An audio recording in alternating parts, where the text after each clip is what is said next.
মৃত্যু জীবনের সেই গোপন দরজা, যার পিছনে লুকিয়ে আছে অজানা রহস্য। কিন্তু কি হয় যখন শেষ নিঃশ্বাসটি থেমে যায়? শরীর কি সত্যি নিশ্চল হয়ে যায়, নাকি শুরু হয় এক অদ্ভুত বৈজ্ঞানিক যাত্রা? মৃত্যুর পরে শরীরে এমন কিছু পরিবর্তন ঘটে যা প্রকৃতির সঙ্গে মিশে যাওয়ার অবিশ্বাস্য প্রক্রিয়াকে উন্মোচন করে।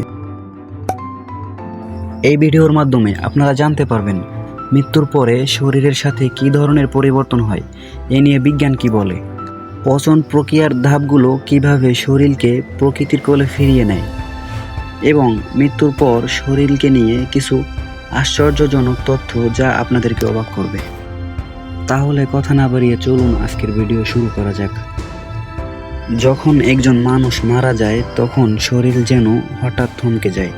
হৃৎপিণ্ড আর ধূপকুপ করে না, মস্তিষ্ক কাজ করা বন্ধ করে দেয়। কিন্তু এর মানে এই নয় যে শরীরে কিছুই ঘটে না। মৃত্যুর পরপরই শরীরে কিছু পরিবর্তন শুরু হয়, যা খুবই আশ্চর্যজনক। মৃত্যুর মাত্র 15 থেকে 20 মিনিটের মধ্যে শরীরের রক্ত চলাচল বন্ধ হয়ে যায়।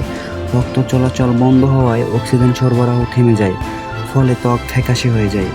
এই সময়ে হৃৎপিণ্ডের কার্যক্রম বন্ধ থাকায় শরীর আর নিজ থেকে তাপমাত্রা উৎপন্ন করতে পারে না।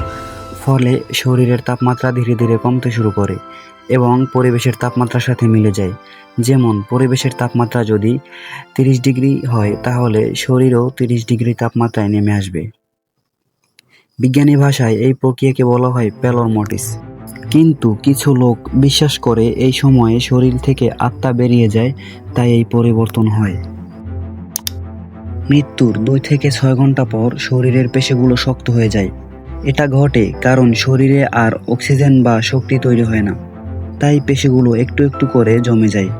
এই অবস্থা সাধারণত 24 থেকে 48 ঘন্টা পর্যন্ত থাকে। কিন্তু মজার ব্যাপার হচ্ছে, তারপর শরীর আবার নরম হতে শুরু করে। বিজ্ঞানী ভাষায় এই প্রক্রিয়াকে বলা হয় রিগর মর্টিস। রিগর মর্টিস প্রক্রিয়া শেষ হওয়ার পর শরীরে শুরু হয় পচন প্রক্রিয়া। এটা এমন এক যাত্রা, যেই যাত্রার মাধ্যমে শরীর আবার প্রকৃতির কোলে ফিরে যায়। কিন্তু কীভাবে?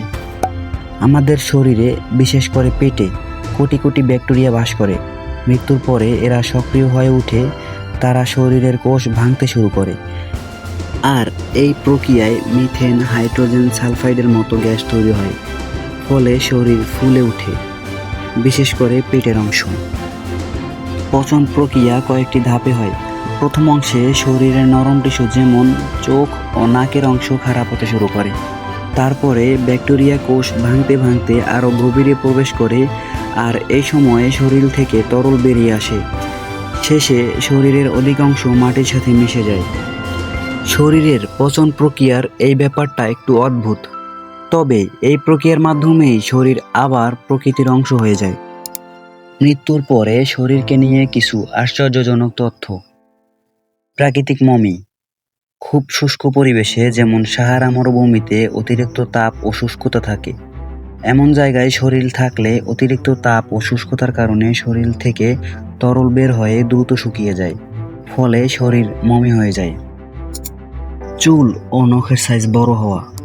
মৃত্যুর পরে ত্বক শুকিয়ে গেলে চুল ও নখ লম্বা দেখায়, ফলে কেউ কেউ মনে করেন মৃত্যুর পরেও চুল ও নখের সাইজ বড় হয়।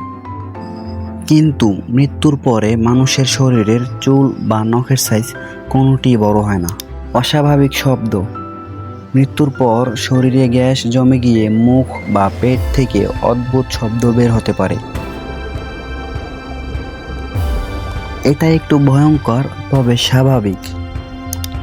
আপনারা হয়তো জানলে অবাক হবেন, মানুষের পাকস্থলীর এনজাইম এতটাই শক্তিশালী যে মৃত্যুর পর নিজেকেই হজম করতে শুরু করে। মৃত্যুর পর শরীরের এই যাত্রা আমাদের মনে করিয়ে দেয় যে আমরা সবাই প্রকৃতির অংশ। শরীর যেভাবেই পরিবর্তিত হোক, তা আবার প্রকৃতির কাছেই ফিরে যায়, নতুন জীবনের জন্য পথ তৈরি করে। এই ভিডিও কি আপনাদের এই বিষয়ে নতুন কিছু জানতে সাহায্য করেছে? নিচে কমেন্ট বক্সে আপনাদের মতামত জানান। আর এই ধরনের আরও তথ্য পেতে চ্যানেলটিকে সাবস্ক্রাইব করে রাখুন। দেখা হচ্ছে নতুন কোনো ভিডিওতে। আল্লাহ হাফেজ।